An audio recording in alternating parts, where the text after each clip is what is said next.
Сәлеметсіңдер ме оқушылар? Қазақ тілі сабағына қош келдіңдер. Менің каналыма тіркеліп, лайк басып, комментарий жазуды ұмытпаңыздар. Не забудьте подписаться на мой канал, поставить лайк и написать комментарий. Сабақтың тақырыбы қалдықсыз өмір сүрейік. Мақсаты қалдықсыз қалай өмір сүруге болатын туралы сөйлесу, сөйлемдегі үтірдің орны туралы білім алу.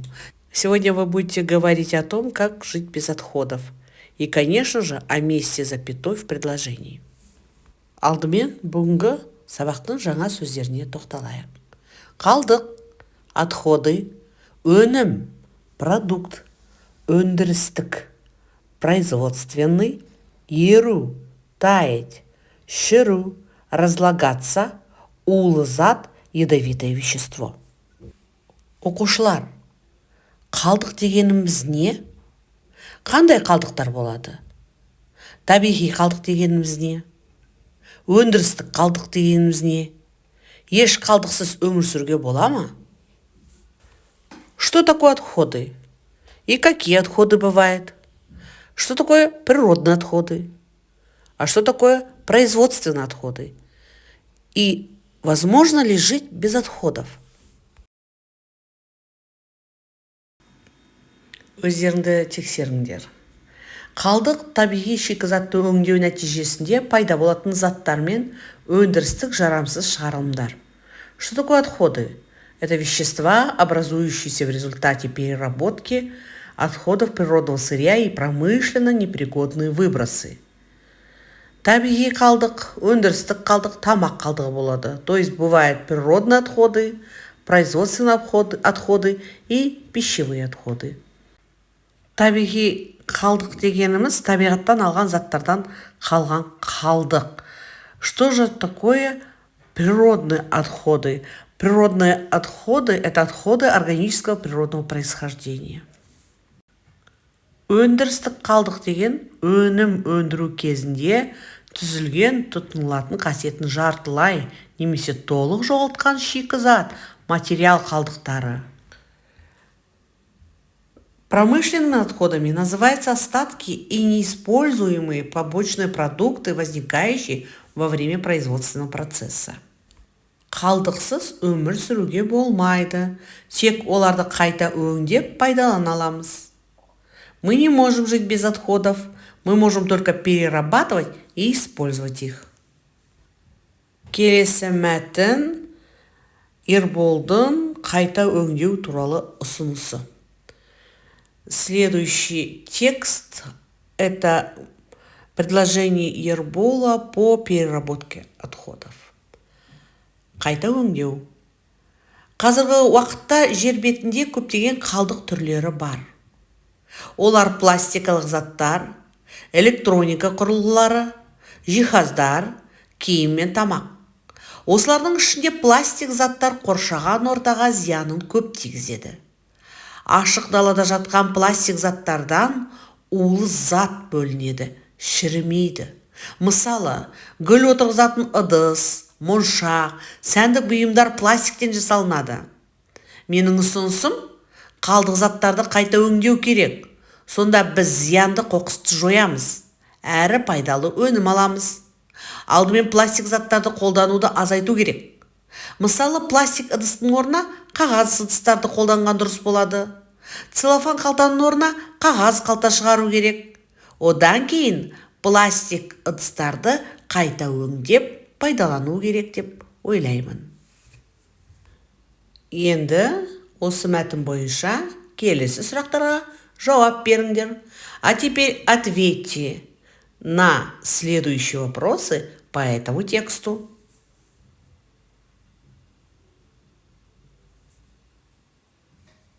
Тамаша. Енді алдарыңызда 4-ші тапсырма. Пластик бөтелкеден не істеуге болатын туралы айтыңдар. Расскажите, что можно сделать из пластиковых бутылок? Жарайсыңдар. Алдарыңда А оқушысы және Ә оқушысының ықтимал жауаптары. Это примерные ответы ученика А и Ә. Сөйлемдерді оқыңдар. Үтірдің қойылу себебі туралы ойлан. Сөйлемге сұрақ қойып көр. А теперь прочитайте предложение. И подумайте, почему стоит запятая. И, конечно же, задайте к ним вопросы. Өздеріңді тексеріңдер. Пластиктен нелер? Моншақ, жүзік, түйреуіш жасауға болады. Что можно изготовить из пластика? Конечно же, бусы, кольца и булавку. То есть, смотрите, это однородные члены предложения, которые отвечают на вопрос «нелер», «не», «что». Конечно же, между ними ставится запятая. И выражены они одной частью речи. Здесь существительное зат есім. Келесі сөйлемді оқиық. Пластик оңай не істейді? Майысады, ериді, тез қатады. То есть пластик быстро что делает? Гнется, плавится и, конечно, застывает.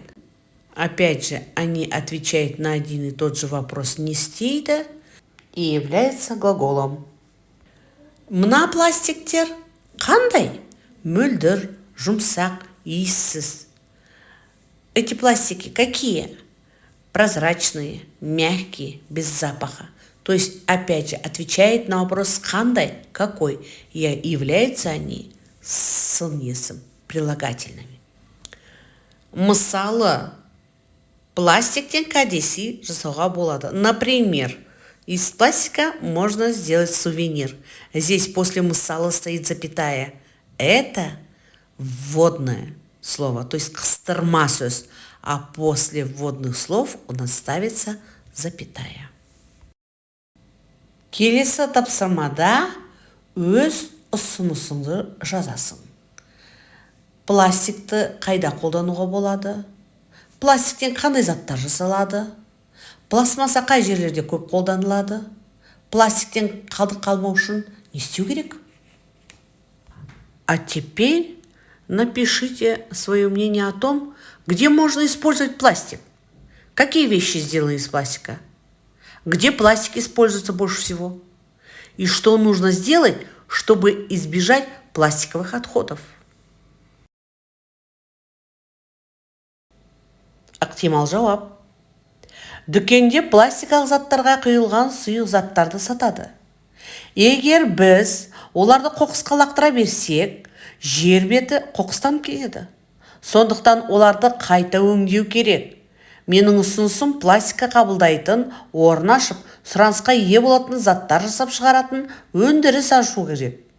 Мысалы, кеңсе тауарлары, сәндік бұйымдар, қорапшалар, гүл отырғызатын сауыттар жасалынады. А теперь проверьте себя. В магазине продаются жидкости, разлитые в пластиковые предметы. Если мы продолжим их выбрасывать, то земля засорится. Поэтому их необходимо перерабатывать.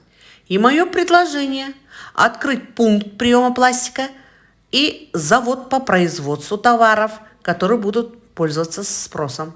А, например, изготовить канцелярские товары, декоративные изделия, коробки, контейнеры для посадки цветов. Бүгінгі сабақтың қорытындысына да жеттік. Қалдықсыз қалай өмір сүруге болатын туралы сөйлестің. Сөйлемдегі үтірдің орны туралы білім алдың. Үйге тапсырма. Пластиктен бір зат жасап, оны түсіндіріп айт. Осымен сабағымыз аяқталды. Балалар, сау болыңдар. Назарларыңа рахмет.